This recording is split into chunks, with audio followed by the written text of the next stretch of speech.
السلام علیکم۔ میرا نام فرمان علی تاباں تھا، اب فرمان دادا ہے۔ میں جوان ہوں، کسی کا دادا نہیں ہو سکتا۔ جرائم کی دنیا میں شیر پر سوا شیر بن کر رہنے والے کو دادا کہتے ہیں، یعنی میں مجرموں کے باپ کا باپ ہوں۔ طاقت کے ذریعے حکومت کرنے والوں کی دنیا میں یہ میری تعریف ہے کہ میں طاقتور مجرموں پر ہمیشہ غالب آتا ہوں، اس لیے وہ مجبور ہو کر مجھے فرمان دادا کہتے ہیں۔ میں نے اپنے دادا سے سنا تھا کہ گوجرانوالا میں میرے والد عرفان علی کی بہت بڑی فاؤنڈری تھی۔ اس لوہے کے کارخانے پر میری سوتیلی ماں اور اس کے قریبی رشتہ داروں نے قبضہ جما لیا۔ میں ان دنوں 3 برس کا تھا۔ میرے والد کا ایک حادثے میں انتقال ہو گیا تھا۔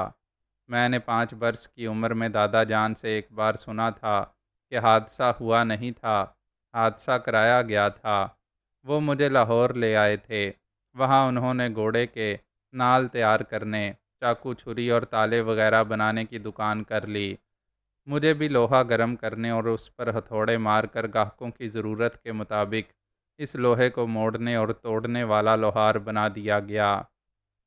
وہ مجھ سے کہتے تھے، میں پرانے زمانے کا لوہار ہوں۔ میں نے آگ اور فولاد سے کھیلتے کھیلتے تمہارے باپ کو ایک ماڈرن کارخانے کا مالک بنا دیا ہے۔ تم بھی تعلیم حاصل کرو اور فارغ اوقات میں باپ دادا کی روایات کے مطابق لوہار بنتے رہو۔ میں اپنے باپ کے فولاد کے کارخانے کا مالک نہیں رہا تھا، لیکن اپنی ذات میں ایک فولاد بن گیا تھا۔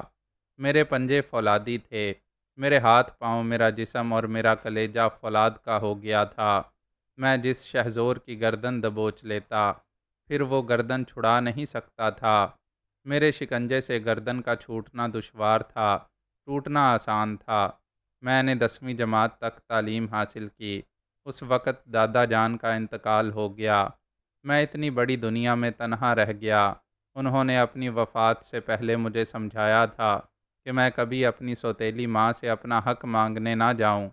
میری سوتیلی ماں اور اس کے رشتہ دار خطرناک ہیں۔ مجھے اپنی محنت سے ایک بڑے کارخانے کا مالک بننا چاہیے، لیکن میرے دور میں میرے باپ دادا والا پاکستان نہیں رہا تھا۔ اب یہ روایت چل پڑی تھی کہ محنت مزدوری سے دولت حاصل نہیں ہوتی، بلکہ کرپشن کے ذریعے چور دروازوں سے حاصل ہوتی ہے۔ ایک بار میرے پاس ایک شخص لوہے کے چند ڈیزائن لے کر آیا۔ اس نے کہا، اگر تم ان نقشوں کے مطابق سانچے تیار کرو گے تو میں تمہاری توقع سے زیادہ معاوضہ دوں گا۔ میں نے وہ سانچے تیار کیے، پھر ان سانچوں کے ذریعے وہ تمام مطلوبہ آلات تیار کیے۔ مجھے اندازہ تھا کہ وہ ایسے آلات کیوں تیار کرا رہا ہے۔ اس شخص نے جب ان آلات کو ایک دوسرے سے جوڑنا شروع کیا تو میرا اندازہ درست نکلا۔ وہ بظاہر ایک واکنگ سٹک تھی، کسی لنگڑے کے لیے زمین پر ٹیک کر چلنے والی لوہے کی چھڑی تھی، لیکن دراصل ایک رائفل تھی۔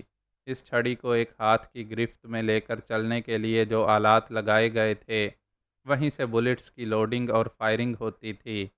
وہ خوش ہو کر بولا، میں نے سنا تھا تم اچھے کاریگر ہو، واقعی تم نے کمال کی چیز بنائی ہے۔ میں تمہیں 5,000 روپے دوں گا۔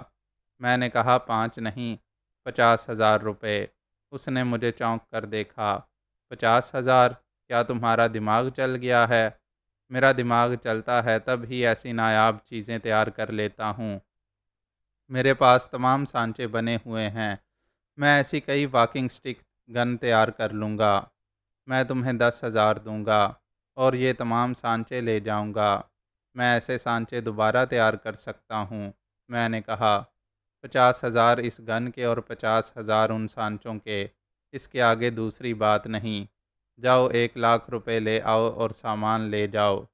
وہ غرا کر بولا، مسٹر لوہار، تم نہیں جانتے میں کون ہوں۔ میں تمہیں دوسری دنیا میں پہنچا کر یہ سب کچھ مفت بھی لے جا سکتا ہوں۔ تم نے وہ کہاوت سنی ہوگی کہ جو دوسروں کے لیے گھڑا کھودتا ہے خود اس گڑھے میں گرتا ہے۔ تم نے یہ گن دوسروں کی ہلاکت کے لیے بنوائی، مگر خود اس گن سے ہلاک ہو سکتے ہو۔ اس نے حقارت سے مجھے دیکھا، پھر دکان سے باہر چلا گیا۔ گلی کے سرے پر مین روڈ کے فٹ پاتھ کے پاس اس کی کار کھڑی ہوئی تھی۔ اس نے وہاں پہنچ کر میری دکان کی طرف دیکھا، پھر کار میں بیٹھ کر چلا گیا۔ اس کے جاتے ہی میں نے واکنگ سٹک، گن اور تمام سانچوں کو اٹھا کر تھیلے میں ڈالا، دکان بند کی، پھر وہاں سے اپنے گھر کی طرف جاتے ہوئے ایک دوست کی دکان پر رک گیا۔ اس سے کہا، میرا یہ تھیلا اپنی دکان میں رکھ لو، میں بعد میں آ کر لے لوں گا۔ میں وہ تھیلا چھوڑ کر گھر آیا، غسل کیا، کپڑے تبدیل کر کے دوپہر کے کھانے کے لیے ایک ہوٹل میں آ گیا۔ اگرچہ میں نے 10 جماعتیں پاس کرنے کے بعد باقاعدہ تعلیم جاری نہیں رکھی تھی، لیکن میں انگریزی بول چال کی کلاس ضرور اٹینڈ کرتا تھا۔ جرائم کے موضوعات سے مجھے دلچسپی تھی، روزانہ اخبارات پڑھتا تھا اور سیاستدانوں اور بیوروکریٹس کے ہتھ کنڈوں کو سمجھتا رہتا تھا۔ یہ بات میرے دماغ میں نقش ہو گئی تھی کہ میں نے ہاتھ میں صرف ہتھوڑا پکڑا تو تمام عمر لوہار ہی رہوں گا، ان سیاستدانوں کی طرح بے انتہا امیر کبیر نہیں بن سکوں گا۔ مجھے کسی سیاسی پارٹی سے دلچسپی نہیں تھی، لیکن میں ہر لیڈر کے قریب رہ کر یہ تاثر دیتا تھا کہ میں اس کی پارٹی کا وفادار ہوں۔ چونکہ میں نے کسی بھی پارٹی کے لیے کوئی بڑا کارنامہ انجام نہیں دیا تھا، اس لیے میری حیثیت ایک کارکن کی تھی۔ میں یہ نہیں جانتا تھا کہ کاشف اکبر اپنے ایک دہشت گرد کے ذریعے وہ واکنگ سٹک گن تیار کروا رہا تھا۔ جب میں کھانے کے بعد دکان کھولنے پہنچا تو آس پاس کے دکانداروں نے بتایا کہ پولیس والے ایک بڑی سی گاڑی میں آئے تھے، شاید دوبارہ آئیں گے۔ وہ دوبارہ 4 بجے آئے۔ ان کے ساتھ میرا وہی گاہک تھا جس نے مجھ سے وہ گن بنوائی تھی۔ اس نے دکان کے اندر آ کر کہا، وہ سامان نکالو پھر حوالات میں ڈنڈے کھانے چلو۔ میں نے تھانے دار کو دیکھا، پھر اس شخص سے کہا، کس سامان کی بات کر رہے ہو؟ اگر میری دکان میں تمہاری کوئی چیز ہے تو اسے لے جاؤ۔ وہ تمام دکان کا سامان ادھر ادھر پھینک کر اپنی مطلوبہ چیزیں تلاش کرنے لگا۔ پھر بولا، انسپکٹر اسے تھانے لے چلو۔ انسپکٹر کے حکم سے ایک ماتحت نے میری کلائی میں ہتھ کڑی پہنائی۔ میں نے پوچھا، مجھے کس جرم میں گرفتار کیا جا رہا ہے؟ میرے سوال کا جواب نہیں دیا گیا۔ 2 سپاہیوں نے مجھے دھکا دے کر کہا، اوئے چل، زیادہ بکواس نہ کر۔ میں نے جھنجھلا کر کہا، یہ کیا حرکت ہے؟ میرے ساتھ مجرموں جیسا سلوک کیوں کیا جا رہا ہے؟ انسپکٹر نے کہا، اس کتے کو اٹھا کر گاڑی کے اندر پھینکو۔ میں نے انسپکٹر سے کہا، مائنڈ یور لینگویج، میں گالی برداشت نہیں کر سکتا۔ میری بات سن کر اس نے ماں کی گالی دی۔ میرے اندر جیسے آتش فشاں پھٹ پڑا۔ میں نے گرجتے ہوئے ہتھ کڑی والا ہاتھ اس کے منہ پر مارا۔ اس کے حلق سے چیخ نکل گئی۔ ایک ہی ہاتھ پڑنے پر اس کا چہرہ لہو لہان ہو گیا۔ کئی سپاہیوں نے مجھے پکڑنا چاہا۔ میں دھکے دے کر انہیں دور پھینکتا ہوا انسپکٹر کی گردن دبوچ کر بولا، بول، میری ماں تیری ماں ہے، تو نے میری ماں کو نہیں اپنی ماں کو گالی دی ہے۔ اس نے ہولسٹر سے ریوالور نکالنا چاہا۔ میں نے دوسرے ہاتھ سے اس کی کلائی اتنی مضبوطی سے پکڑی کہ وہ اپنے ہاتھ کو جنبش نہ دے سکا۔ اچھی خاصی بھیڑ جمع ہو گئی تھی۔ میری جان پہچان والے کہہ رہے تھے کہ میں انسپکٹر کو چھوڑ دوں، بات نہ بڑھاؤں۔ میں نے اچانک انسپکٹر کے ہولسٹر سے ریوالور نکال کر اس کی پیشانی پر رکھتے ہوئے کہا، بول کہ تم ماں کی گالی واپس لے رہا ہے اور میری ماں کو اپنی ماں سمجھتا ہے۔ وہ جلدی جلدی بولنے لگا، میں گالی واپس لیتا ہوں اور تمہاری ماں کو اپنی ماں سمجھتا ہوں۔ میں نے اس کے ماتحت سے کہا، ہتھ کڑی کھولو۔ اس نے بے چونو چرا ہتھ کڑی کھول دی۔ میں نے تمام مجمع کو مخاطب کرتے ہوئے کہا، میرے بزرگوں اور بھائیوں، میں نے ہتھ کڑی اس لیے کھلوائی ہے کہ میں مجرم نہیں ہوں۔ اگر یہ کسی معاملے میں مجھے تفتیش کے لیے لے جا رہے ہیں تو میں قانون کا احترام کرتے ہوئے ان کے ساتھ تھانے جا رہا ہوں اور ایک پرامن شہری کی طرح یہ ریوالور واپس کر رہا ہوں۔ میں نے انسپکٹر کو ریوالور دیا۔ اس کی ایسی توہین ہوئی تھی کہ وہ کسی سے نظریں نہیں ملا رہا تھا۔ چپ چاپ گاڑی کی اگلی سیٹ پر بیٹھ گیا۔ سپاہی مجھے گاڑی کے پچھلے حصے میں لے آئے۔ میں نے جس انداز میں خود کو قانون کے محافظوں کے حوالے کیا تھا، اس کے نتیجے میں لوگ تالیاں بجا رہے تھے۔ ان تالیوں کے باعث بھی پولیس والے سبکی محسوس کر رہے تھے۔ تھانے پہنچ کر مجھے آہنی سلاخوں کے پیچھے بند کر دیا گیا۔ انسپکٹر اپنے چہرے کی مرہم پٹی کرا رہا تھا۔ آدھے گھنٹے بعد مسلح سپاہیوں نے مجھے گن پوائنٹ پر حوالات سے نکالا، پھر تھانے کے احاطے میں کھڑی ہوئی ایک گاڑی میں بٹھایا اس گاڑی کا پچھلا حصہ ایک ڈبے کی طرح چاروں طرف سے بند تھا، وہاں سے باہر کا منظر دکھائی نہیں دیتا تھا۔ وہ گاڑی وہاں سے چل پڑی۔ مجھے اندازہ تھا کہ آسانی سے رہائی نہیں ملے گی۔ وہ انسپکٹر اپنی توہین پر خون کے گھونٹ پی رہا تھا۔ وہ گاڑی تقریباً 3 گھنٹے تک چلتی رہی، پھر رک گئی۔ پچھلا دروازہ کھلنے پر میں نے دیکھا ہم سب گاڑی سمیت ایک گودام میں تھے۔ اس گودام کے ایک گوشے میں کئی کمرے لکڑیوں سے بنے ہوئے تھے۔ وہ لوگ مجھے ایک کمرے میں لے گئے، جہاں انسپکٹر ایک میز کے پیچھے بیٹھا ہوا تھا، جس نے مجھ سے گن تیار کروائی تھی۔ اس نے کہا، اپنی زندگی چاہتے ہو تو بتا دو وہ گن اور اس کے سانچے کہاں چھپائے ہیں۔ میں نے کہا، میں کسی گن اور سانچوں کے بارے میں نہیں جانتا۔ تم میری دکان کی تلاشی لے چکے ہو۔ تم بہت ضدی ہو۔ ہم تم سے اگلوا کر رہیں گے۔ ہم تم سے زیادہ ضدی ہیں۔ اگر بات نہیں بڑھاؤ گے تو تمہیں کچھ رقم بھی دے دی جائے گی۔ میں کوئی غیر قانونی کام نہیں کرتا ہوں، اور یہ گن جیسی چیزیں بنانا قانون کے خلاف ہے۔ انسپکٹر نے کہا، تم نے مجھے زخمی کیا ہے۔ میں تسلیم کرتا ہوں کہ مجھے گالی نہیں دینی چاہیے تھی۔ تم نے سینکڑوں کے مجمع میں ہتھ کڑی اتروا کر اور میرا ریوالور مجھے واپس کر کے خود کو بے قصور اور پرامن شہری ہونے کا ثبوت دیا ہے۔ میں تمہاری قدر کرتا ہوں اور تمہیں رہا کرتا ہوں۔ اس رہائی نامے کو پڑھو اور اس پر دستخط کر دو۔ میں نے اس رہائی نامے کو توجہ سے پڑھا، پھر اس پر اپنے دستخط کر دیے۔ انسپکٹر نے اس کاغذ کو لے کر طے کیا۔ اس وقت 6 غنڈے کلیشنکوف اور ٹی ٹی لے کر آئے۔ انہوں نے اپنی گنوں کا رخ میری طرف کرتے ہوئے کہا، دوسرے کمرے میں چلو۔ دوسرے کمرے میں پہنچتے ہی پتہ چل گیا کہ وہ عقوبت خانہ ہے۔ وہاں قیدیوں کو اذیتیں دیتے وقت ظلم و ستم کی انتہا کر دی جاتی تھی۔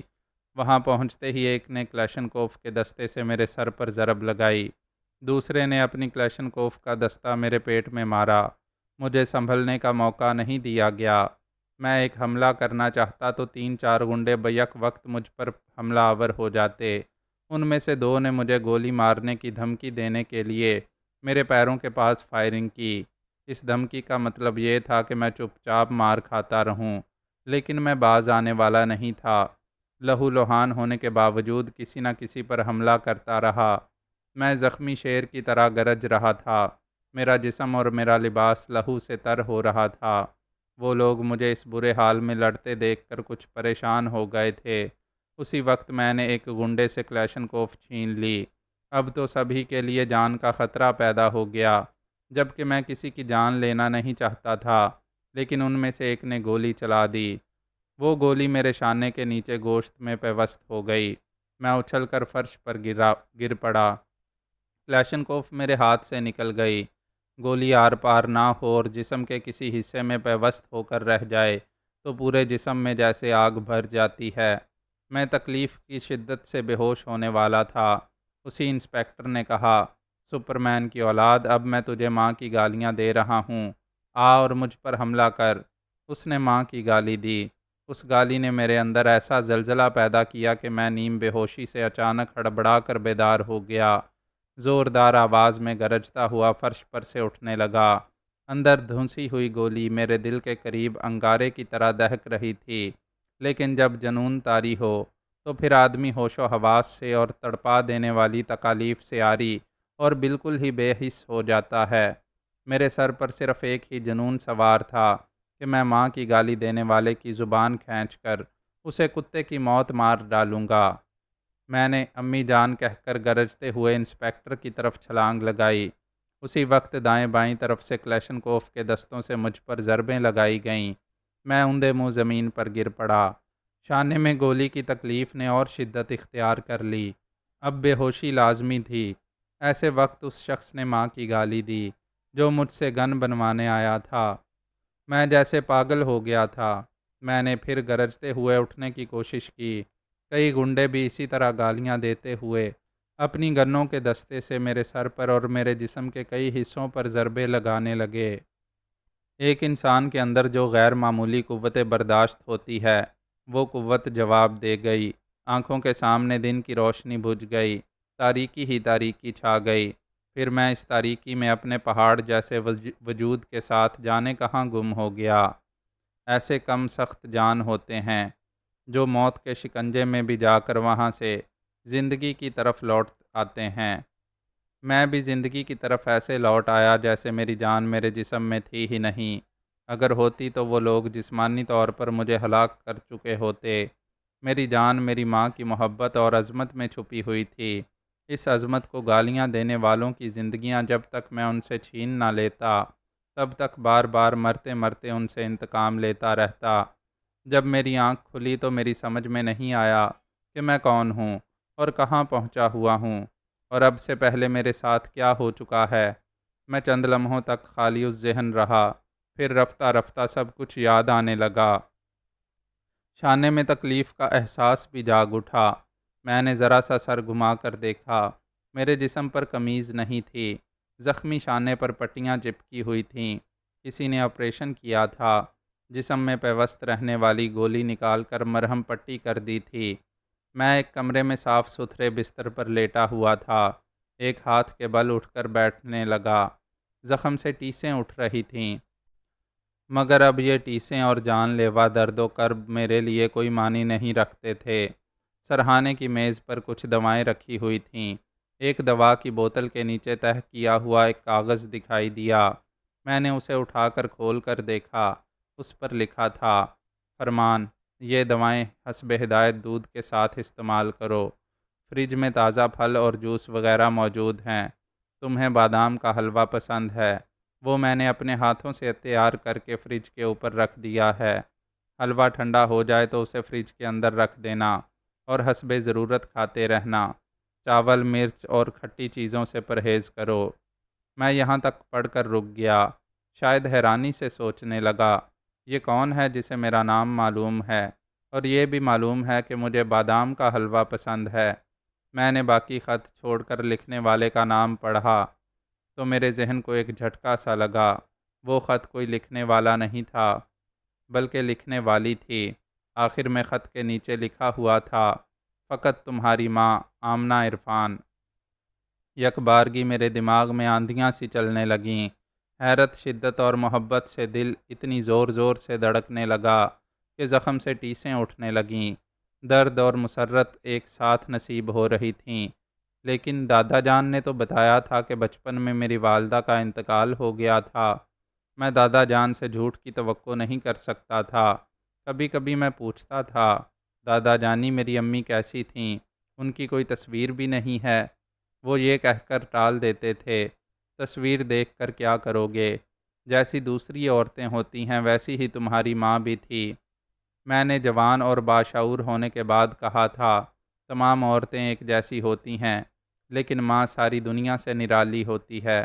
میری امی سب سے الگ اس لیے ہیں کہ انہوں نے مجھے جنم دیا ہے۔ میں کبھی کبھی سوچتا ہوں، اللہ تعالیٰ نے میری امی کو پیدا نہ کیا ہوتا تو میں بھی پیدا نہ ہوتا۔ دادا جان نے کہا، بیٹے الٹی بات نہ سوچو، سیدھی بات یہ ہے کہ باپ کے بغیر تم پیدا نہ ہوتے۔ دادا جانی میرا نام فرمان علی تاباں ہے۔ باپ کے لہو سے اس فرمان علی کو کوئی بھی عورت پیدا کر سکتی تھی، لیکن وہ عورت آمنہ بیگم نہ ہوتی۔ مجھے اس ماں سے روحانی لگاؤ ہے جس کا نام آمنہ بیگم ہے۔ ہمارے رسول کریم حضرت محمد صلی اللہ علیہ وآلہ وسلم کی والدہ محترمہ کا نام بھی آمنہ تھا۔ مجھے اس نام سے اور اس ہستی سے اسی لیے روحانی لگاؤ ہے۔ اچھا ٹھیک ہے، روحانی لگاؤ رکھو، مگر کام میں دل لگاؤ۔ دادا جانی کام تو کرتا ہوں، ایک ہتھوڑا مارتا ہوں، لوہے کے دو ٹکڑے ہو جاتے ہیں۔ آپ میری امی کی کوئی خاص بات بتائیں۔ خاص بات کیا بتاؤں؟ ہاں بس یہ ہے کہ وہ لیڈی ڈاکٹر تھیں۔ میں نے خوش ہو کر کہا، یہ تو بڑی بات ہے، میں ایک لیڈی ڈاکٹر کا بیٹا ہوں۔ کیا وہ کسی بڑے ہسپتال میں تھیں؟ ہاں، شادی کے بعد میں نے اور تمہارے باپ نے اسے ہسپتال کی ملازمت کرنے سے منع کر دیا تھا۔ تمہارے ابو بہت بڑے کارخانے کے مالک تھے۔ دولت، عزت اور شہرت اتنی تھی کہ گھر کی بہو ملازمت کرتی ہوئی اچھی نہیں لگتی تھی، لیکن تمہاری ماں بیماروں کی مسیحائی کے لیے ضد کرتی رہتی تھی۔ ڈاکٹر تو بہت معزز ہوتے ہیں، دکھی انسانوں کی خدمت کرنے سے انہیں روکنا نہیں چاہیے تھا۔ یہی بات دوسرے ڈاکٹر کہتے تھے۔ جب بھی کسی مریض کا بہت مشکل اور پیچیدہ آپریشن کرنا ہوتا تھا تو بڑے بڑے ڈاکٹر انہیں اپنے ہسپتالوں میں بلاتے تھے تمہاری ماں نے کئی پیچیدہ آپریشن کر کے بڑا نام کمایا تھا۔ دیکھو بیٹے، اب وہ اس دنیا میں نہیں رہی، اس کی باتیں نہ کرو، صدمہ ہوتا ہے، بس اپنی ماں کے لیے دعائیں کرتے رہو۔ میں ماضی کی یادوں سے لوٹ آیا۔ میرے ہاتھوں میں میری ماں کا لکھا ہوا ایک خط نگاہوں کے سامنے تھا۔ میرا دماغ چیخ چیخ کر پوچھ رہا تھا، امی جان آپ زندہ ہیں تو آپ کا خط میرے سامنے کیوں ہے؟ آپ میرے روبرو کیوں نہیں ہیں؟ میں نے خط کو جہاں تک پڑھا تھا، اس کے بعد آگے پڑھنے لگا۔ امی جان نے لکھا تھا، قدرت کے کھیل بھی عجیب ہیں۔ میں نے جس تاریخ کو ایک میٹرنٹی ہوم میں تمہیں جنم دیا تھا، تم اسی تاریخ کو چھانگا مانگا کے جنگل میں پڑے ہوئے ملے۔ تم یقیناً مردہ ہو چکے تھے، لیکن میں نے تمہارے جسم میں زندگی کی ہلکی سی حرارت محسوس کی۔ تم ایک پہاڑ جیسے بھاری بھرکم ہو۔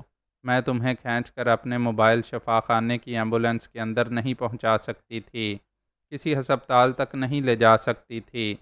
پھر میں نے اللہ کا نام لے کر ایسا آپریشن کیا جس میں کامیابی کا چانس صرف 1% تھا۔ میری ایمبولینس میں تمام طبی آلات موجود تھے۔ میں نے گاڑی کی ہیڈ لائٹس میں تمہارے شانے کے اندر سے دھنسی ہوئی گولی نکالی اور خون کے بہاؤ کو روک دیا۔ ویسے پہلے ہی بہت خون بہہ چکا تھا۔ تمہیں خون کی ضرورت تھی اور میں جانتی تھی کہ ہم ماں بیٹے کے خون کا ایک ہی گروپ ہے۔ اللہ جانتا ہے کہ میں نے تمہارے اندر خون کی کمی کو پورا کرنے کے لیے کیسے کیسے جتن کیے ہیں۔ میں نے ایک درخت کی جھکی ہوئی شاخ سے ایک خالی بوتل کو باندھ کر اس میں اپنا خون پہنچایا، پھر اس بوتل سے خون کو تمہارے جسم میں منتقل کیا۔ میری ممتا کا اعتماد اتنا مستحکم تھا کہ اللہ تعالیٰ کی مہربانی سے تمہاری سانسیں بحال ہو گئیں اور تم زندگی کی طرف لوٹ آئے ہو۔ 22 برس پہلے میں نے اسی تاریخ کو تمہیں جنم دیا تھا اور 22 برس بعد ٹھیک اسی تاریخ کو تمہیں پھر نئی زندگی دی ہے۔ میری ممتا اور محنت کی قدر کرو اور اس کاٹیج میں زخم بھرنے تک آرام سے کھاتے پیتے رہو۔ یہاں کھانے پینے کی ہر چیز موجود ہے، الماری میں رقم کی کمی نہیں ہے۔ تم یہ سوچ کر الجھ رہے ہوگے کہ میں نے یہ خط کیوں لکھا ہے، تمہیں ماں کا بھرپور پیار دینے اور تمہاری تیمارداری کے لیے موجود کیوں نہیں ہوں۔ میں اسی شرط پر تمہاری الجھن دور کروں گی جب تم میری تمام ہدایات پر عمل کرتے ہوئے زخم بھرنے تک کسی کاٹیج میں رہو گے اور کسی دشمن کا سامنا نہیں کرو گے۔ میں اپنے فولاد جیسے بیٹے کو بزدل نہیں بناؤں گی۔ میرے اور تمہارے کئی دشمن ہیں، تم جب تک ان سے انتقام نہیں لوگے، میرے دامن پر لگے ہوئے دھبے کو نہیں مٹاؤ گے، تب تک میں تمہارے روبرو آ کر تمہیں اپنے کلیجے سے نہیں لگاؤں گی۔ تمہیں ابھی بہت کچھ جاننا ہے اور بہت کچھ کرنا ہے، اس لیے آرام کرو، اپنی توانائی بحال کرو، پھر میں موبائل فون کے ذریعے تم سے رابطہ کروں گی۔ فقط تمہاری ماں آمنہ عرفان۔ وہ خط میری نگاہوں کے سامنے کھلا ہوا تھا۔ میں نے اسے اتنی مضبوطی سے تھام رکھا تھا جیسے وہ میری امی کا دامن ہو۔ آج مل رہا تھا، کل امی ملنے والی تھیں اور انہیں پانے کے لیے ان کی ہدایات پر عمل کرنا اور اپنی کھوئی ہوئی توانائی بحال کرنا لازمی تھا۔ میں نے اپنی یہ آپ بیتی شروع کرنے سے پہلے کیپٹن امیر حمزہ، راجہ نواز اور جمشید علی تارڑ کے کچھ اہم واقعات بیان کیے ہیں۔ پہلے ان تینوں کا ذکر لازمی تھا کیونکہ یہ مجھ سے پہلے منظر عام پر آ چکے تھے۔ یہ تینوں دولت اور جھوٹی شان و شوکت کے پیچھے نہیں بھاگتے تھے، بے لوث رہ کر ملک و قوم کی خدمت کرنا چاہتے تھے۔ مجھے خدمت خلق سے کوئی دلچسپی نہیں تھی۔ میں پاکستان سے محبت کرتا ہوں لیکن دولت کو اہمیت دیتا ہوں۔ میرے والد ایک کارخانے کے مالک تھے۔ میں ہر جائز اور ناجائز طریقے سے 10 فولادی کارخانوں کا مالک بننا چاہتا ہوں۔ یہ تینوں کرپٹ سیاستدانوں کا محاسبہ کرنے اور خوابیدہ عوام کو بیدار کرنے کی جدوجہد میں خطرات سے کھیل رہے تھے۔ میں جاگنے والوں کو سلانے کا اور سونے والوں کو جگانے کا شوق نہیں رکھتا تھا۔ میں جاگیرداروں کی زمینیں چھیننے اور سرمایہ داروں کے بینکوں کو لوٹنے کے مرحلے تک پہنچنے والا تھا۔ اس لیے کیپٹن امیر حمزہ، راجہ نواز اور جمشید علی تارڑ کی بالکل مختلف سمت دوڑ رہا تھا۔ ایسے میں میرا ان تینوں سے ٹکراؤ ہونے والا تھا۔ وہ جن کرپٹ سیاستدانوں کو مٹا دینا چاہتے تھے، میں ان سیاستدانوں کو تحفظ فراہم کر کے ان سے لاکھوں کروڑوں روپے حاصل کرنے والا تھا۔ میں ان تینوں سے اچھی طرح واقف نہیں تھا۔ کبھی کبھی سیاسی پارٹیوں میں جاتا تھا اور وہاں کے عام اور خاص ورکروں سے ان کا ذکر سنتا تھا۔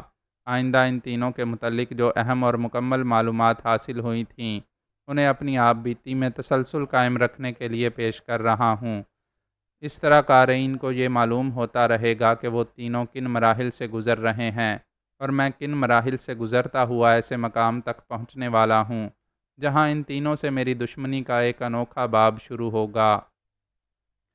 ایسے ذہین اور اعلیٰ تعلیم یافتہ لوگ جو اپنے شعبوں میں اعلیٰ کارکردگی کا مظاہرہ کرتے ہیں وہ ان پڑھ اور جاہل افراد کی طرح اندر سے ضعیف الاعتقاد بھی ہوتے ہیں، یعنی وہ قرآن مجید سے استفادہ کرنے کی بجائے جاہلوں کی طرح جادو ٹونے اور پیش گوئیاں کرنے والے نجومیوں پر بھروسہ کرتے ہیں۔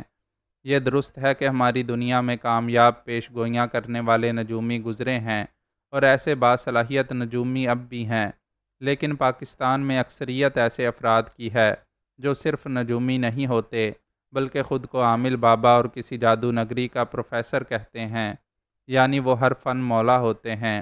اس پیشے سے تعلق رکھنے والا فقیر کہلاتا ہے، پہنچا ہوا بزرگ مانا جاتا ہے، عامل اور جنات بابا ہونے کی دہشت طاری کرتا ہے اور ایک نجومی کی طرح پیش گوئی بھی کرتا ہے۔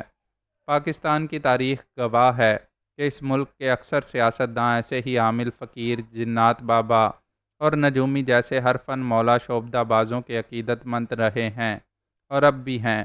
یہ ہر فن مولا اپنے مریدوں اور بہت ہی تعلیم یافتہ ایجنٹوں کے ذریعے پریزیڈنٹ ہاؤس اور پرائم منسٹر ہاؤس تک رسائی حاصل کرتے ہیں، سیاستدانوں کو دعوے سے بتاتے ہیں کہ ان کی موجودہ حکومت پر کیسی نحوست چھانے والی ہے، اگرچہ آئندہ الیکشن میں انہیں کامیابی ہوگی، لیکن ایک کالی بلا آڑے آ رہی ہے۔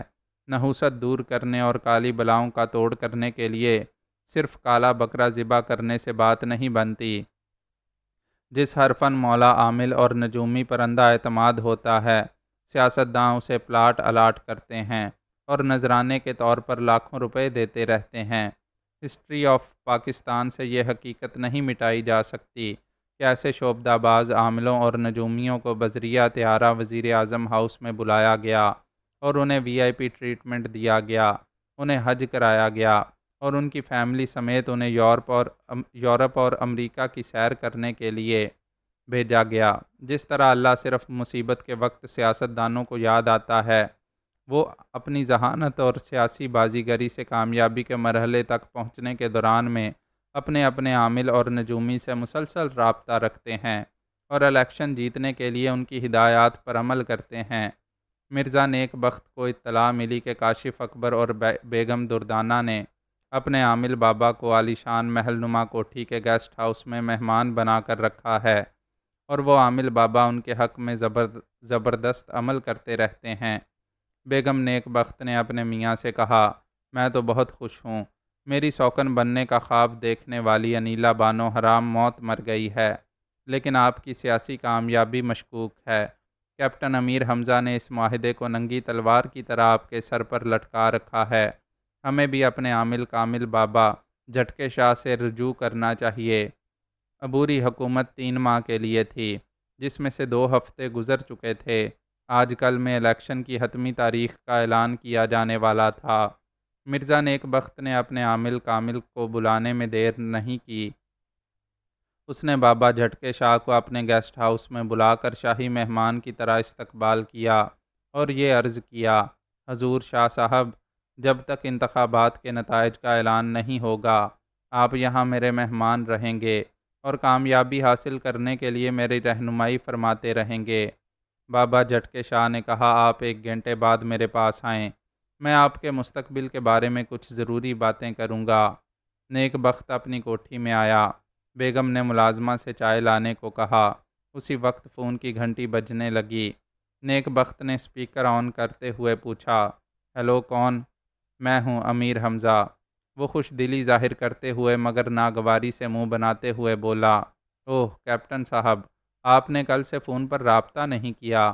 جب آپ فون نہیں کرتے ہیں تو دھڑکا سا لگا رہتا ہے۔ تمہیں میری طرف سے نہیں، انیلا بانو کی طرف سے پریشان رہنا چاہیے۔ جی ہاں، پتہ نہیں کس ظالم نے اسے بے دردی سے قتل کیا ہے اور الزام مجھ پر آ رہا ہے۔ لیکن یہ بات یقینی نہیں ہے کہ واقعی اسے قتل کیا گیا ہے، اور اب تو میں بھی یقین کرنے پر مجبور ہوں کہ شاید وہ زندہ ہے۔ آپ کیسے یقین کر رہے ہیں؟ میں نے ابھی 15 منٹ پہلے ٹیلی فون پر اس کی آواز سنی ہے۔ ٹیلی فون کے وائڈ سپیکر سے امیر حمزہ کی آواز ابھر رہی تھی۔ بیگم اور نیک بخت دونوں ہی اس کی بات سن کر چونک گئے۔ نیک بخت نے پریشان ہو کر پوچھا، یہ آپ کیا کہہ رہے ہیں؟ کیا واقعی وہ زندہ ہے؟ کیا آپ نے واقعی اس کی آواز سنی ہے؟ لیکن آپ تو کسی کو اپنا فون نمبر نہیں دیتے ہیں۔ وہ لندن جانے والی تھی۔ میں نے اسے ایسے موبائل فون کا نمبر دیا تھا جسے آج کے بعد میں کبھی استعمال نہیں کروں گا۔ میں نے اس سے کہا تھا کہ وہ لندن پہنچ کر اپنی خیریت سے آگاہ کرے۔ یہ کہہ کر وہ ذرا چپ ہوا۔ نیک بخت نے پوچھا، آپ خاموش کیوں ہو گئے؟ کیا اس نے فون پر آپ سے رابطہ کیا تھا؟ ہاں، وہ کہہ رہی تھی کہ بخیریت لندن پہنچ گئی ہے، لیکن مجھے یقین نہیں آ رہا تھا۔ وہ کہہ رہی تھی کہ آپ یقین کریں یا نہ کریں، میں انیلا بانو بول رہی ہوں۔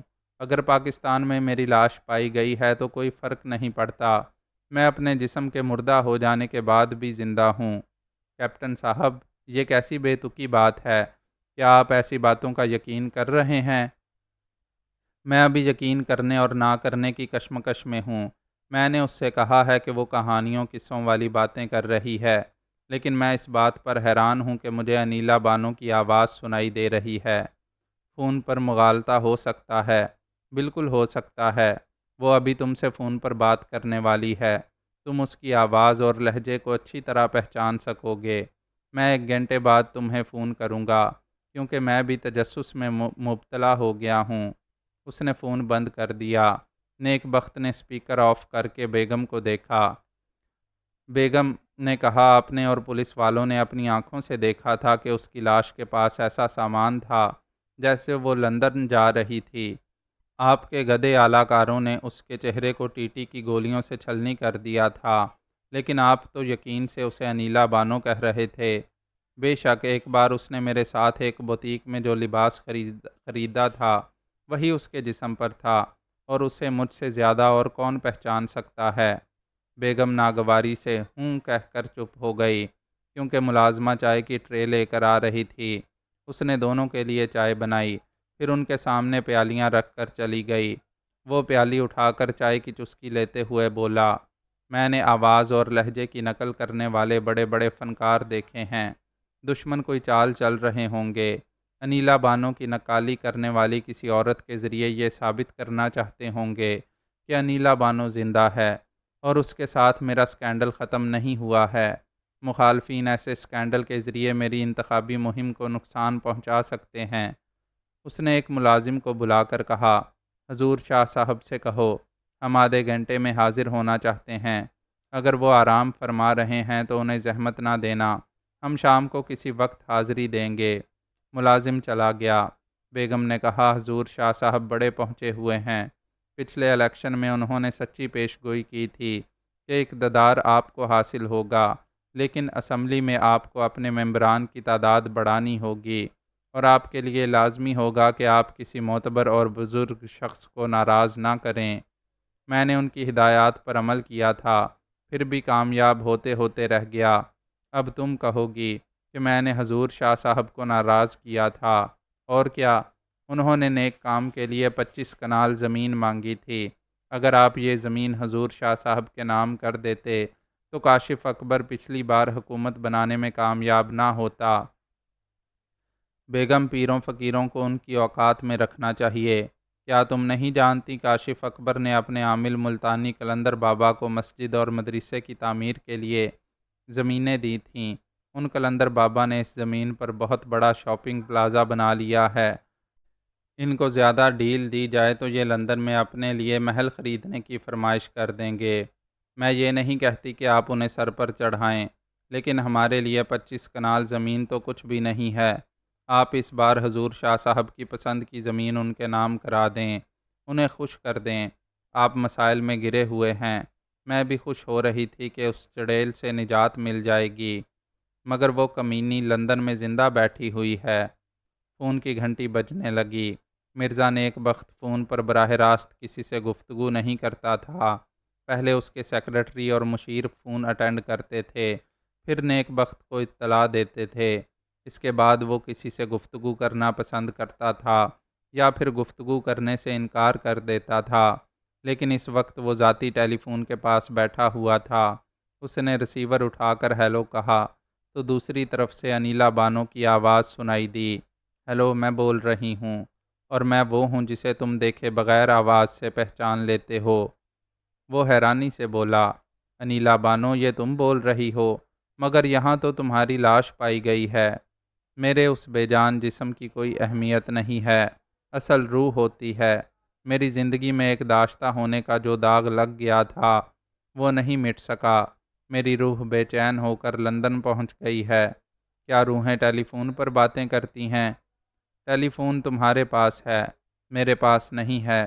میں روحانی قوت سے بول رہی ہوں، اور میری باتیں تم اپنے فون پر سن رہے ہو۔ تم بے تکی باتیں کر کے میرا وقت ضائع کر رہی ہو۔ تم اسے بے تکی باتیں کہہ رہے ہو، مگر یہ روح ابھی پلک جھپکتے ہی تمہارے پاس آ سکتی ہے، اور آتے ہی پہلے سوکن کا یعنی تمہاری بیگم کا گلا دبائے گی۔ میں جب بھی پاکستان آؤں گی اپنے اور تمہارے درمیان کی دیوار گرا دوں گی۔ کیا ابھی آ جاؤں؟ بیگم نیک بخت نے جلدی سے چیخ کر کہا، نہیں، اس سے کہو وہیں رہے، یہاں نہ آئے۔ میں حضور شاہ صاحب کے پاس جا رہی ہوں، وہی مجھے اس بلا سے نجات دلا سکتے ہیں۔ وہ اپنی جگہ سے اٹھ کر اتنی تیزی سے باہر گئی جیسے وہ بلا اس کا پیچھا کر رہی ہو۔ نیک بخت نے کہا، انیلا بانو، یہ سائنسی ترقیوں کا دور ہے، ہم 21ویں صدی میں داخل ہونے والے ہیں، تمہیں بے تکی باتوں سے پرہیز کرنا چاہیے۔ وہ ایک گہری سانس لے کر بولی، میں تمہاری زندگی میں گلاب کی طرح مہکتی تھی، تم نے مجھے اگربتی بنا دیا ہے۔ اب میں تمہارے وجود کے زندہ مقبرے پر اگربتی کی طرح سلگتی اور ماتمی خوشبو دیتی رہوں گی۔ کیا لندن جانے سے پہلے تمہارے ساتھ جو زیادتی ہوئی، اس کا الزام مجھے دے رہی ہو؟ تم نے اپنے بوڑھے چوکیدار اور ایک کرائے کے قاتل کو میرے بھائی کے پاس بھیجا تھا۔ وہ مجھے اور میرے بھائی کو قتل کر دیتے، پھر میرے بھائی کی لاش کہیں چھپا دیتے۔ اس طرح یہ ظاہر ہوتا کہ غیرت مند بھائی مجھے قتل کر کے کہیں روپوش ہو گیا ہے۔ اب بھی پولیس اسی طرح سوچ رہی ہے، جبکہ میرے بھائی کو میری آنکھوں کے سامنے تمہارے کرائے کے قاتل نے گولی ماری تھی۔ تم اس بوڑھے چوکیدار کے حوالے سے سمجھ رہی ہو کہ میں نے کرائے کے قاتل کو بھیجا تھا، جبکہ وہ بوڑھا یہاں سے ملازمت چھوڑ چکا ہے اور اپوزیشن کے لیے کام کر رہا تھا۔ یہ اپوزیشن والے تمہیں میرے خلاف بھڑکا رہے ہیں۔ اب تم بے تکی باتیں کر رہے ہو۔ میں تمہاری کمینگی اور خود غرضی اچھی طرح سمجھ گئی ہوں۔ بہتر ہے صرف کام کی بات کرو۔ پچھلے برس میں تمہارے ساتھ لندن آئی تھی، یہاں اپنا بینک اکاؤنٹ کھولا تھا۔ وہ اکاؤنٹ نمبر تمہاری ڈائری میں لکھا ہوا ہے۔ کل دوپہر تک اس میں 50 لاکھ روپے جمع کرا دو۔ یہ رقم تو میں پہلے بھی جمع کرانے والا تھا، مگر وہ نکاح پڑھانے والی بات ایسی ہے کہ میں تمہارے جیسے مکار قاتل پر تھوکتی ہوں، پھر نکاح کیسے پڑھاؤں گی؟ میں تو کبھی تمہارے روبرو بھی نہیں آؤں گی۔ لندن کا جو کاٹیج میرے نام کرو گے، اس سلسلے کی کارروائیوں میں میری ایک لیڈی سیکرٹری پیش رہے گی، وہ میرے پاس کاغذات لائے گی، میں رجسٹرار کے سامنے دستخط کروں گی۔ اس وقت تم مجھ سے دور رہو گے۔ کیا تمہیں شبہ ہے کہ میں تم پر قاتلانہ حملہ کرواؤں گا؟ کیلنڈر کی تاریخ اور وقت کا کانٹا اتنی تیزی سے نہیں بدلتا جتنی تیزی سے مرد کی نیت بدلتی ہے۔ ایک بات اچھی طرح ذہن نشین کر لو، اگر تمہارے مخالفین مجھے قتل کریں گے یا مجھے کسی طرح حادثاتی موت دی جائے گی، تو امیر حمزہ ہر حال میں تمہیں میرا قاتل سمجھے گا، تمہیں سیاست کے میدان سے دودھ کی مکھی کی طرح نکال پھینکے گا، تمہیں عوام کے جوتے کھلانے کے لیے سڑکوں پر لے آئے گا۔ میں فون بند کر رہی ہوں، 3 دن کے اندر یہاں آؤ اور اپنا کاٹیج میرے نام ٹرانسفر کر کے چلے جاؤ۔ یہ کہتے ہی اس نے فون بند کر دیا۔ وہ ریسیور رکھ کر سوچنے لگا، اچھا تو وہ زندہ ہے، یہاں سے لندن تک امیر حمزہ کی سخت نگرانی میں ہے، اسی لیے بڑے سخت لہجے میں مجھ سے گفتگو کر رہی تھی۔ وہ وہاں سے اٹھ کر کوٹھی سے باہر آیا، پھر چند قدموں کا فاصلہ طے کر کے گیسٹ ہاؤس میں پہنچا۔ بابا جھٹکے شاہ ایک مسند پر بیٹھے ہوئے سر جھکائے بیگم نیک بخت کی باتیں توجہ سے سن رہے تھے۔ نیک بخت نے آ کر بابا سے مصافحہ کیا، پھر بیگم کے پاس آ کر صوفے پر بیٹھ گیا۔ بیگم نے کہا، میں نے حضور شاہ صاحب کو انیلا بانو کے بارے میں تفصیل سے بتایا ہے۔ حضور فرماتے ہیں کہ وہ کوئی روح یا بلا نہیں ہے، وہ میرا کچھ نہیں بگاڑ سکے گی۔ بابا جھٹکے شاہ نے کہا، میں جب تک یہاں ہوں آپ دونوں کا کوئی بھی دشمن اس کوٹھی کے احاطے میں قدم نہیں رکھ سکے گا۔ نیک بخت نے کہا، ہمارے دشمن ایسے نہیں ہیں کہ ہمارے روبرو یا ہماری کوٹھی میں داخل ہو کر حملہ کریں۔ وہ نہ ہاتھا پائی کرتے ہیں اور نہ ہتھیار استعمال کرتے ہیں، وہ صرف سیاسی چالیں چلتے ہیں۔ آپ کے نمبر 1 دشمن بیگم دردانہ اور کاشف اکبر ہیں، ان کے علاوہ اور کون ہے؟ فی الحال کیپٹن امیر حمزہ ہے، اس کی شہ پر انیلا بانو بھی بہت بڑی مصیبت بن گئی ہے۔ امیر حمزہ نے وعدہ کیا ہے کہ میں حکومت بنانے کے بعد خفیہ ہاتھ کی پالیسیوں پر عمل نہیں کروں گا اور ایک محب وطن حکمران کی طرح ملک اور قوم کی بہتری اور برتری کے لیے فرائض ادا کرتا رہوں گا، تو وہ خفیہ ہاتھ سے کیے ہوئے معاہدے کو کبھی منظر عام پر نہیں لائے گا۔ بیگم نے کہا، فی الحال اطمینان ہے کہ امیر حمزہ انتہائی مرحلے سے گزرنے اور کامیاب ہو کر نئی حکومت بنانے تک کوئی رکاوٹ پیدا نہیں کرے گا، لیکن اس کے بعد کیا ہوگا؟ نیک بخت نے کہا، یہی تو پریشانی ہے کہ میں خفیہ ہاتھ کی پالیسیوں پر عمل نہ کروں۔ اس وقت بڑے مسائل پیدا ہوں گے۔ میں اپنی حکومت کی 5 سال کی مدت پوری نہیں کر سکوں گا، 2 سال میں میری چھٹی ہو جائے گی۔ بابا جھٹکے شاہ نے کہا، آپ پریشان نہ ہوں، کیا آپ امیر حمزہ کی تاریخ پیدائش اور وقت پیدائش معلوم کر کے مجھے بتا سکتے ہیں؟ ہاں، اس کے سروس ریکارڈ سے معلوم کرا سکتا ہوں۔ کیا آپ اس کا ذائچہ تیار کریں گے؟ جی ہاں، ابھی اس کے ستارے عروج پر ہیں، ذائچے سے پتہ چلے گا کہ وہ کب یا کیسے گردش میں آ سکتا ہے۔ پھر یہ کہ میں اپنے پراسرار عمل کے ذریعے بھی اسے آپ کی مخالفت سے باز رکھ سکتا ہوں۔ اس نے وہ خفیہ معاہدہ جہاں بھی چھپا رکھا ہوگا، وہ میری ایک پھونک سے جل کر راکھ ہو جائے گا۔ بس میں یہی چاہتا ہوں کہ وہ معاہدہ جل کر راکھ ہو جائے یا کسی طرح بھی ضائع ہو جائے، اس کے بعد میں ان دونوں سے اچھی طرح نمٹ لوں گا۔ بیگم نے کہا، آپ شاید انیلا بانو سے لندن میں نمٹ سکیں، لیکن امیر حمزہ سے کیسے نمٹیں گے؟ وہ تو آج تک کسی کو نظر نہیں آیا ہے، پتہ نہیں کتنے زبردست انتظامات کے ساتھ روپوش رہتا ہے، جہاں چاہتا ہے واردات کرتا ہے، پھر کہیں جا کر گم ہو جاتا ہے۔ وہ زیادہ عرصے تک روپوش نہیں رہ سکے گا۔ پولیس اور انٹیلیجنس والے، ملکی اور غیر ملکی ایجنسیاں اسے تلاش کر رہی ہیں۔ وہ اب تک شاید اس لیے روپوش رہنے میں کامیاب ہے کہ اس کے سروس ریکارڈ سے حاصل کی ہوئی ایک ہی تصویر کے ذریعے اسے تلاش کیا جا رہا ہے۔ ہو سکتا ہے کہ وہ چہرے بدل کر آزادی سے گھومتا ہو اور کوئی اسے پہچان نہ پاتا ہو۔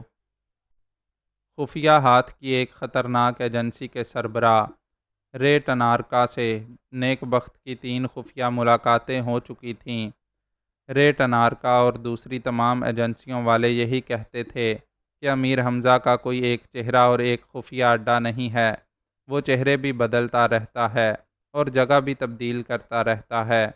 ایسے میں اسے ڈھونڈنا مشکل ہوگا، لیکن ناممکن نہیں ہے۔ کوئی بھی مجرم سدا پراسرار کہلاتے ہوئے روپوش نہیں رہ سکتا، وہ ایک نہ ایک دن اپنی کسی غلطی کے سبب گرفت میں آ جاتا ہے، اور امیر حمزہ بھی کسی دن ضرور گرفت میں آئے گا۔ بیگم دردانہ اور کاشف اکبر جس عالی شان محل میں رہتے تھے، اسے دردانہ محل کہا جاتا تھا۔ محل کے اطراف مسلح گارڈز کا پہرا لگا رہتا تھا، جس سے عبوری حکومت قائم ہوئی تھی اور نئے انتخابات کا چرچا ہو رہا تھا۔ تب سے دونوں بڑے سیاست دانوں کی رہائش گاہوں کے سامنے پارٹی کارکنوں کی بھیڑ لگی رہتی تھی۔ دور دور تک چائے، پان، سگریٹ، حلیم، نہاری اور روٹیوں والوں کی عارضی دکانیں کھل گئی تھیں۔ پولیس والے انہیں بھگایا کرتے تھے۔ وہ 1 آدھ گھنٹے کے لیے دکانوں کا سامان سمیٹ کر دور چلے جاتے تھے، پھر بھتہ دے کر دوبارہ اپنی دکانیں جما لیا کرتے تھے۔ کاشف اکبر نے دردانہ محل میں الیکشن سیل قائم کیا تھا، جہاں ایک ٹیلی فون ایکسچینج تھا۔ اس ایکسچینج کے ذریعے ملک کے گوشے گوشے سے ان کے حلقہ انتخاب کی خبریں موصول ہوتی تھیں کہ پارٹی کی ہدایت کے مطابق کس حلقے میں کس طرح کام ہو رہا ہے۔ بڑے بڑے ممالک سے تعاون حاصل کرنے اور اپنی انتخابی سرگرمیوں کی رپورٹ دینے کے لیے ایک الگ ایکسچینج تھا۔ ریڈیو، ٹیلی ویژن اور سرکاری نیوز ایجنسی اور ملک کی تمام نیوز ایجنسیوں اور اخبارات سے رابطہ رکھنے کے لیے بڑے بڑے دانشور اور صحافیوں کی خدمات حاصل کی گئی تھیں۔ وہ صحافی اخبارات میں کاشف اکبر کی حمایت میں کالم لکھتے تھے اور یہ دعوے کرتے تھے کہ کیٹی بندر مل پاور اور سٹیل ملز میں گھپلوں کے جو الزامات کاشف اکبر پر لگائے گئے ہیں وہ محض دشمنوں کی سیاسی سازشیں ہیں۔ پاکستان کے باشعور عوام کاشف اکبر کو ووٹ دے کر دوبارہ حکومت بنانے کا موقع دیں گے تو وہ ٹھوس ثبوت کے ساتھ تمام الزامات کو غلط ثابت کر دیں گے، اور اپوزیشن لیڈر نیک بخت جو نیک اور پارسا بنا رہتا ہے اس کے خلاف یہ جرم ثابت کر دیں گے کہ اس نے اپنے لیے اور اپنی پارٹی کے عہدیداروں کے لیے بینک سے اربوں روپے قرض لیے ہیں۔ وہ سب نادہندگان ہیں، انہیں انتخابات میں حصہ لینے کی اجازت نہ دی جائے۔ یہی الزام کاشف اکبر اور اس کی پارٹی کے بڑے عہدیداروں پر تھا کہ وہ سب قرض نادہندگان ہیں، وہ بھی عوام سے ووٹ لے کر حکومت بنانے کی پوزیشن میں نہیں ہیں۔ دونوں بڑی سیاسی پارٹیوں کے عہدیداروں نے قرضے لیے تھے اور ان کی ادائیگی نہیں کی تھی۔ تیسری کوئی ایسی سیاسی پارٹی نہیں تھی جو بڑی تعداد میں ووٹ حاصل کر کے اسمبلی تک پہنچ پاتی۔ اگر عوام کی ایک متحدہ مضبوط سیاسی پارٹی ہوتی تو آج پاکستان میں اسلامی آئین کے مطابق ایک جمہوری حکومت کام کرتی اور ترقیاتی فرائض انجام دیتے ہوئے ساری دنیا میں ایک مثالی اسلامی حکومت کہلاتی۔ لیکن پچھلے 50 برسوں سے عوام 4 صوبوں میں، 4 زبانوں میں اور 4 مختلف تہذیبوں اور رسم و رواج میں بٹے ہوئے ہیں۔ یہ ایک دوسرے سے اس طرح الگ ہیں کہ اگر ایک صوبہ اور ایک زبان والا دوسرے صوبے کی بیٹی یا بہن سے شرعی طور پر نکاح پڑھا لے تو دوسرے صوبے والے اسے غیرت کا مسئلہ بنا کر ایک دوسرے کے جانی دشمن بن جاتے ہیں۔ ایسا صرف اپنے صوبے کے وڈیرے اور جاگیردار اپنی اجارہ داری قائم رکھنے اور اپنے ووٹ بینک کے ذریعے اپنی سیاسی قوت بحال رکھنے کے لیے کرتے ہیں۔ عوام سے تعلق رکھنے والی اس داستان کو آگے بڑھانے سے پہلے یہ طے کر لیا جائے کہ عوام کیا ہیں۔ سیدھی سی بات ہے کہ پاکستان میں عوام نہیں ہیں، بلکہ جاگیرداروں، ملکوں، سرداروں اور وڈیروں کی الگ الگ رعایا ہے۔ پاکستان میں ایک مکمل اور جامع قوم نہیں ہے۔ پنجابی قوم ہے، پٹھان قوم، بلوچی قوم، سندھی قوم ہے، اور اب مہاجر اور سرائکی قوم کا اضافہ ہو چکا ہے۔ وہ پاکستانی قوم جو تحریر اور تقریر میں پڑھی اور سنی جاتی ہے وہ حقیقتاً نظر نہیں آتی۔ یہ رعایا ہر صوبے کے محلوں اور حویلیوں کے آگے پارٹی کارکنوں کی حیثیت سے بھیڑ لگاتی ہے۔ انہیں پارٹی کی طرف سے ہفتہ وار اجرت ملتی ہے۔ اس طرح ان کی محتاجی اور بے روزگاری انتخابی مہم جاری رہنے تک دور ہو جاتی ہے۔ پارٹی کی طرف سے نامزد ہونے والے امیدواروں کو اپنے اپنے علاقے میں دفاتر قائم کرنے کے لیے لاکھوں روپے دیے جاتے ہیں۔ یہ تمام امیدوار اور تمام کارکن گھر گھر گلی گلی چیختے پھرتے ہیں کہ ان کی سیاسی پارٹی نے قومی خزانے سے اربوں روپے نہیں لیے۔ ان کے دور حکومت میں جو مہنگائی بڑھی وہ دراصل ان سے پہلے والی حکومت نے بڑھائی تھی۔ جو قرضے لیے وہ پہلے والی حکومت نے لیے۔ جو کرپشن بڑھی، قتل و غارت گری ہوئی اور جن بہنوں اور بیٹیوں کے ساتھ اجتماعی زیادتیاں ہوئیں وہ سب پہلے والی حکومت کا شرمناک کارنامہ تھا۔ اب نئی حکومت بناتے ہی سب سے پہلے گھر گھر سستا راشن پہنچایا جائے گا، بچوں کو مفت تعلیم دی جائے گی، دہشت گردوں کا صفایا کر دیا جائے گا، ملک میں اتنی پیداوار بڑھائی جائے گی اور اتنی صنعتیں قائم کی جائیں گی کہ قرضے لینے کے لیے ورلڈ بینک کے سامنے ہاتھ پھیلانے کی ضرورت نہیں پڑے گی۔ آدمی ایک ہی سنہرا خواب دیکھتا رہے اور اس کی تعبیر نہ دیکھے تو وہ آئندہ جھوٹے اور بہلاوا دینے والے خواب سے بہلنا چھوڑ دیتا ہے۔ لیکن آفرین ہے پاکستانی عوام پر جو اسی بل میں بار بار ہاتھ ڈالتے ہیں جہاں سے ڈسے جاتے ہیں۔ جس راستے پر سانپوں کی بہتات ہو اس راستے پر اندھے ہو کر چلتے ہیں۔ آنکھ والے اور بیدار ذہن والے منزل تک پہنچنے کا نیا راستہ بناتے ہیں، اور وہ نیا راستہ، وہ صراط مستقیم، ہر مسلمان کے گھر کے طاق پر رکھی ہوئی کتاب میں موجود ہے۔ اس کتاب پر سے گرد صاف کی جائے گی تو ذہن سے بھی گرد و غبار چھٹے گا۔ کاشف اکبر اسلام آباد سے کراچی آیا۔ اسے یہ رپورٹ ملی تھی کہ کراچی کے بیشتر علاقوں میں مخالف پارٹی کی پوزیشن مضبوط ہوتی دکھائی دے رہی ہے۔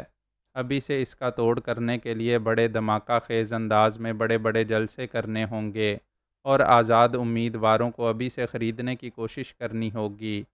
کاشف اکبر نے ایک پارٹی میٹنگ میں کہا، ہم اپنی طرف سے کوئی کمی نہیں کر رہے ہیں، لیکن اس بار خفیہ ہاتھ کی ایجنسیاں مرزا نیک بخت کے لیے کام کر رہی ہیں۔ ایسے وقت ہمیں محتاط رہ کر سیاسی غلطیوں سے بچتے رہنا چاہیے۔ پارٹی کے ایک عہدیدار نے کہا، الیکشن کمپین کے دوران میں طلبہ فرنٹ لائن آرمی کی طرح اہم ہوتے ہیں۔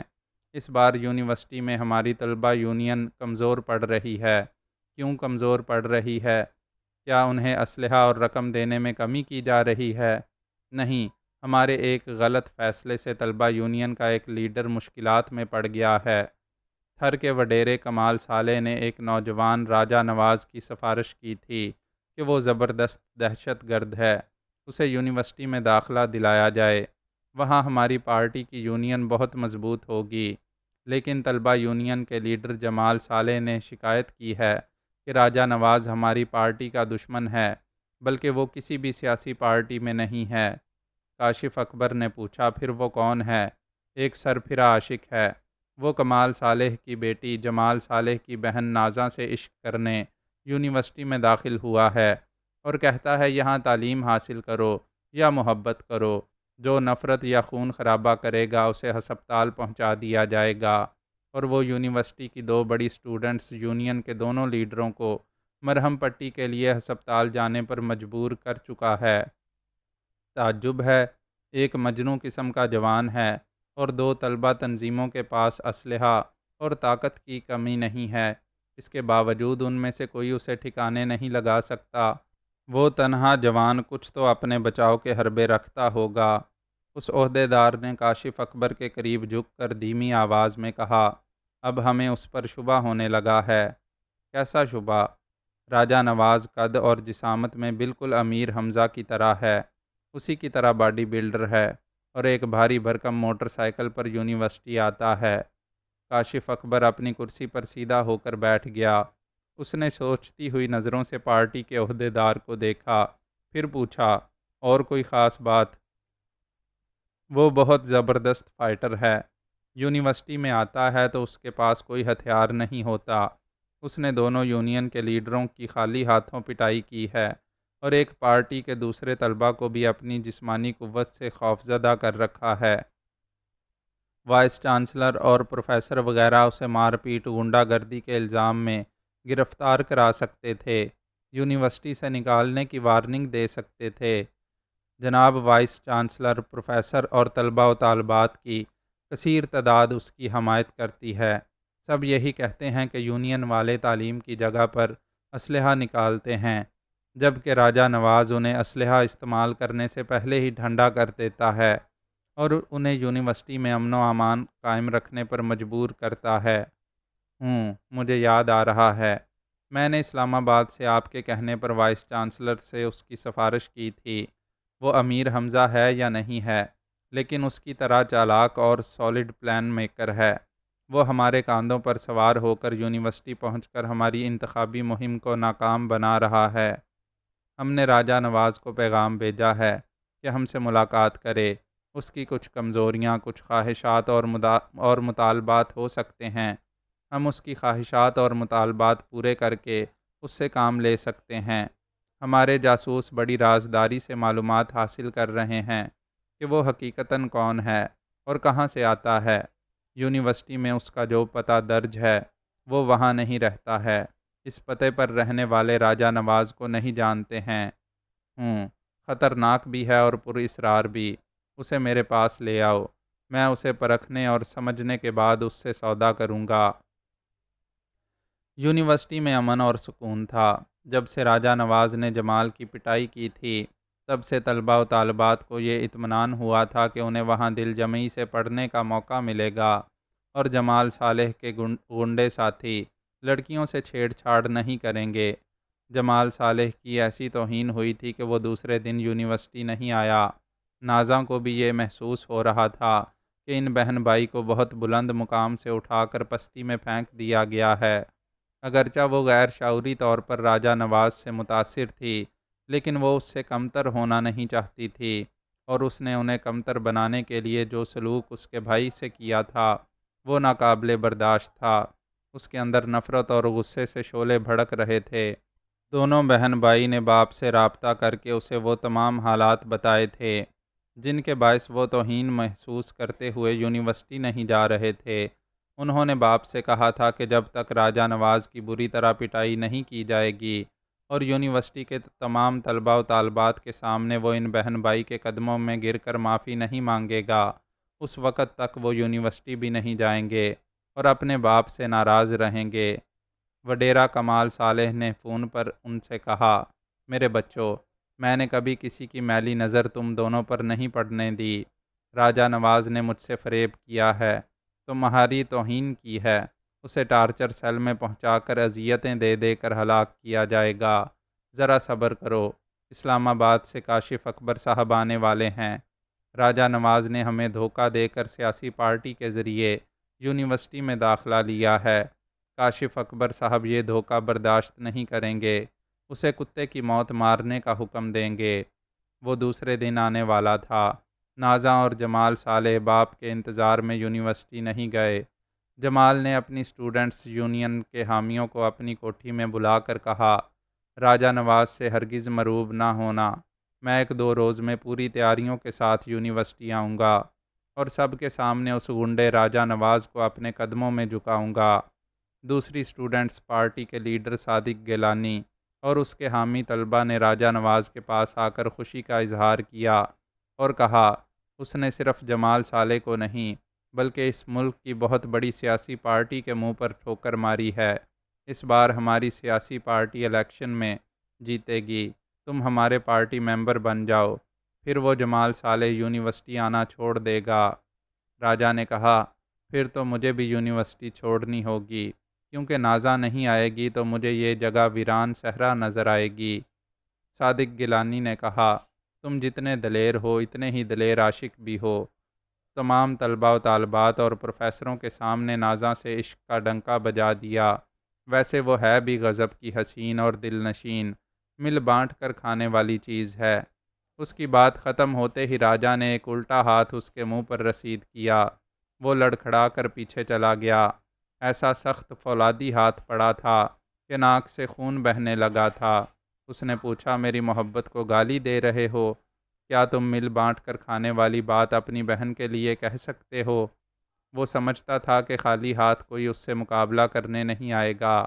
وہ سب ہاکیاں اور ڈنڈے لانے کے لیے وہاں سے بھاگتے ہوئے جائیں گے۔ البتہ لیڈر نے لباس کے اندر کوئی ہتھیار چھپا کر رکھا ہوگا۔ پھر یہی ہوا، اس کے حامی ہاکیاں اور ڈنڈے لینے کے لیے دوڑے۔ لیڈر نے لباس کے اندر سے کوئی ہتھیار نکالنے کی کوشش کی۔ راجہ نے اسے موقع نہیں دیا۔ ایک کراٹے کا ہاتھ رسید کیا۔ وہ پھر مار کھا کر پیچھے گیا۔ راجہ نے فضا میں اونچی چھلانگ لگائی، پھر ایک کوہنی سے اس کے سر کے درمیانی حصے پر ضرب لگائی۔ سر پر جیسے ہتھوڑا پڑا ہو، وہ ایک دم سے چکرا گیا۔ آنکھوں کے سامنے تارے ناچنے لگے۔ وہ چکرا کر گر پڑا۔ راجہ نے جھک کر اس کے لباس کے اندر سے ایک ٹیٹی نکالی۔ اسی وقت اس کے 4-6 حامی ہاکیاں اور ڈنڈے لے کر دوڑتے ہوئے آئے، لیکن اس کے ہاتھ میں ٹیٹی دیکھ کر ٹھٹک گئے۔ انہوں نے اپنے لیڈر کو دیکھا جو فرش پر پڑا کراہ رہا تھا۔ راجہ نے ان سے پوچھا، پہلے کون ہاکی کھیلے گا؟ وہ گھبرا کر ایک دوسرے کا منہ دیکھنے لگے۔ راجہ نے کہا، یہ قومی کھیل ہے، اسے کھیلنے کے طریقے سے کھیلو۔ اس نے ٹیٹی کے چیمبر سے ایک گولی نکال کر ان کے درمیان پھینکتے ہوئے کہا، اسے بلٹ نہیں گیند سمجھو، ہاکی سے گیند کیری کرتے ہوئے اسے برآمدے کے آخری سرے پر لے جاؤ۔ کمان، ہری اپ، دیر کرو گے تو گولی چلا دوں گا۔ اس نے ٹیٹی سے ان کا نشانہ لیا۔ وہ موت کے ڈر سے فوراً کھیلنے لگے۔ فرش پر پڑی ہوئی ٹیٹی کی گولی کو ہاکیوں کے ذریعے ایک دوسرے سے چھینتے ہوئے برآمدے میں کبھی ادھر جانے لگے اور کبھی ادھر۔ طلباء و طالبات انہیں دیکھ کر تالیاں بجا رہے تھے۔ چند طلباء نے پروفیسروں کو اس جھگڑے کے متعلق بتایا تھا، وہ بھی وہاں آ کر تماشا دیکھنے لگے۔ صادق گیلانی تکلیف سے کراہتے ہوئے فرش پر اٹھ کر بیٹھ گیا تھا۔ راجا نے پروفیسروں سے کہا، میں نے وعدہ کیا تھا نہ کسی سیاسی تحریک میں حصہ لوں گا اور نہ کبھی کسی ہتھیار کو ہاتھ لگاؤں گا۔ اس ٹیٹی کو میں نے صادق گیلانی سے چھین کر خالی کیا ہے۔ اس نے ٹیٹی کو صادق گیلانی کی طرف پھینک کر کہا، میں نے تمہاری یہ طاقت کھوکھلی کر دی ہے، اب تو تم سے کوئی چوہا بھی نہیں ڈرے گا۔ اس کے حامی ہاکی کھیلتے کھیلتے رک گئے تھے اور شرمندہ ہو رہے تھے۔ صادق گیلانی خالی ٹیٹی لے کر کھڑا ہو گیا، پھر تیزی سے قدم بڑھاتے ہوئے وہاں سے جانے لگا۔ اس کے پیچھے اس کے تمام حامی بھی جانے لگے۔ ایک پروفیسر نے قریب آ کر راجا کے شانے کو تھپک کر کہا، پہلے ہم بے بسی سے ان کی غنڈہ گردی دیکھتے تھے، کبھی پولیس یا رینجرز والوں کو بلا لیا کرتے تھے، اس طرح یونیورسٹی کی بدنامی ہوتی تھی، اخبارات میں یہاں کی خبریں شائع ہوتی تھیں۔ دوسرے پروفیسر نے کہا، امید ہے اب ایسا نہیں ہوگا، تم نے دونوں یونین کے لیڈروں کو اچھا سبق سکھایا ہے، اب شاید گھر کی بات گھر ہی میں رہا کرے گی، اخبارات تک نہیں پہنچا کرے گی۔ لڑکیاں اور لڑکے اسے گھیرنے لگے، خوش ہو کر کہنے لگے کہ ان کے بھی حوصلے بڑھ گئے ہیں، آئندہ وہ یونین کے طلباء کا بائیکاٹ کریں گے، ان سے بات تک نہیں کریں گے، وہ سب مل کر ہی یونیورسٹی میں امن و امان قائم کر کے تعلیم حاصل کر سکتے ہیں۔ تمام پروفیسر وہاں سے چلے گئے۔ راجا نے کہا، ہم سب مل کر اچھا قدم اٹھا رہے ہیں، مگر ایک طالبہ نے پوچھا، کیا ہوا؟ منہ سے کیوں نکل رہی ہے؟ وہ ایک سرد بھر کر بولا، ان جھگڑوں میں میرا نقصان ہو رہا ہے، نازاں نہیں آ رہی ہے۔ تمام طلباء و طالبات ہنسنے لگے۔ شریف نے کہا، راجا بھائی، آپ تعلیمی ماحول کو سازگار بنا رہے ہیں، لیکن اپنے لیے خطرات مول لے رہے ہیں۔ وہ بہن بھائی مغرور ہیں اور بڑے وسیع ذرائع کے مالک ہیں، میرا دل کہتا ہے کہ وہ آپ کے خلاف کوئی بڑی کارروائی کرنے والے ہیں۔ راجا نے اس کے شانے پر ہاتھ رکھ کر کہا، شریف، میں نے سنا ہے تم بھی یہاں امن و امان قائم کرنے کی خاطر نازاں کے قدموں میں جھک گئے تھے، تم نے شرافت کا مظاہرہ کیا تھا، لیکن وہ وڈیرے زادے سمجھتے ہیں کہ ہم سب ان کے آگے جھکنے کے لیے پیدا ہوئے ہیں۔ میرے بھائی، ہر جگہ شرافت کام نہیں آتی، دیکھتے جاؤ کہ میں آگے کیا کرتا ہوں۔ لڑکیوں نے کہا، راجا ہمارے ساتھ کینٹین چلو، آج ہماری طرف سے لنچ پارٹی ہے۔ لڑکوں نے کہا، ہماری طرف سے بھی پارٹی ہوگی۔ ایک لڑکی نے کہا، ہرگز نہیں، راجا کو پہلے ہم نے انوائٹ کیا ہے۔ ایک لڑکے نے کہا، ہم کب انکار کرتے ہیں، آج تمہاری طرف سے کل ہماری طرف سے شاندار پارٹی ہوگی۔ راجا نے کہا، کینٹین چلنے سے پہلے ایک کام کرو، کہیں سے نازاں کو فون کرو، اس سے کہو چلے بھی آؤ کہ گلشن کا کاروبار چلے۔ ایک لڑکی نے کہا، نازاں کا فون نمبر صرف اس کی سہیلی رابعہ جانتی ہے اور آج وہ نہیں آئی ہے۔ راجا نے کہا، میں محبت کرتا ہوں، مذاق نہیں کرتا، اس کا نام و پتہ اور فون سب ہی دل کی ڈائری میں محفوظ ہیں۔ وہ بولتے ہوئے لائبریری میں آئے۔ راجا نے ایک لڑکی سے کہا، ریسیور کان سے لگاؤ، میں نمبر ڈائل کرتا ہوں۔ جمال فون اٹینڈ کرے تو اس سے کہنا کہ تم رابعہ بول رہی ہو، نازاں سے بات کرو گی۔ راجا نے نمبر ڈائل کیے، رابطہ ہونے پر جمال کی آواز سنائی دی۔ لڑکی نے کہا، ہیلو جمال، میں رابعہ بول رہی ہوں، نازاں کیا کر رہی ہے، ذرا بات کراؤ۔ دوسری طرف سے جمال کی آواز سنائی دی، وہ کہہ رہا تھا، نازاں، تمہاری سہیلی رابعہ کا فون ہے، اٹینڈ کر لو۔ پھر خاموشی چھا گئی۔ چند سیکنڈ کے بعد نازاں کی آواز سنائی دی، ہیلو رابعہ۔ لڑکی نے کہا، نازاں، ان سے بات کرو۔ راجا نے ریسیور لے کر کان سے لگایا۔ نازاں کہہ رہی تھی، تم رابعہ تو نہیں ہو، اس کی آواز میں پہچانتی ہوں۔ راجا نے کہا، میری بھی آواز پہچانتی ہوگی۔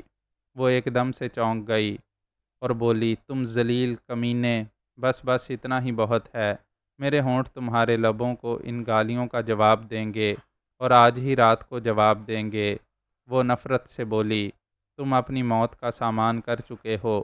میں قسم کھاتی ہوں تمہیں ٹارچر سیل میں لے جا کر تڑپا تڑپا کر ماروں گی۔ میری جان بجلی کتنی ہی کڑکتی رہے، اپنے آسمان کو نہیں جلاتی۔ تمہیں لفٹ کا تجربہ یاد ہے؟ میں چیلنج یا گالی برداشت نہیں کر سکتا۔ اس کی تمہیں خوبصورت سزا ملے گی۔ میں آ رہا ہوں۔ یہ کہتے ہی اس نے فون بند کر دیا۔ وہ ریسیور کان سے لگائے کہہ رہی تھی، یہاں تم کیا آؤ گے؟ تمہارا باپ بھی نہیں آ سکے گا۔ یہ میرے بابا سائیں کی کوٹھی ہے۔ یہاں دن کو مسلح گارڈز اور رات کو خونخوار کتے احاطے کے اندر کھلے رہتے ہیں۔